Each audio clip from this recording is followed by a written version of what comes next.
This is a boat that came in that was a no start issue. Yep, flash, I got it.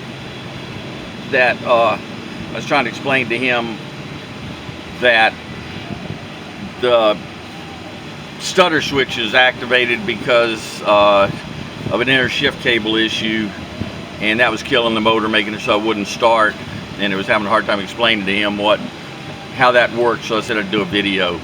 So I said the first thing we do is pull the drive. Pull the drive. A lot of weird stuff in there, but the gimbal bearing seems to be good. But this is the other part of the inner shift cable, and that moves this in and out. And as you can see, well, it's not even bottomed out, so it probably never would work. That nut has to be against the shaft. So the last person that put it in there didn't get it all the way in. So we're gonna, and there's some weird rust things right there. I don't know what it is, but it's got a new inner shift cable, and his inner shift cable boot is torn. I can't show it, lift it up too.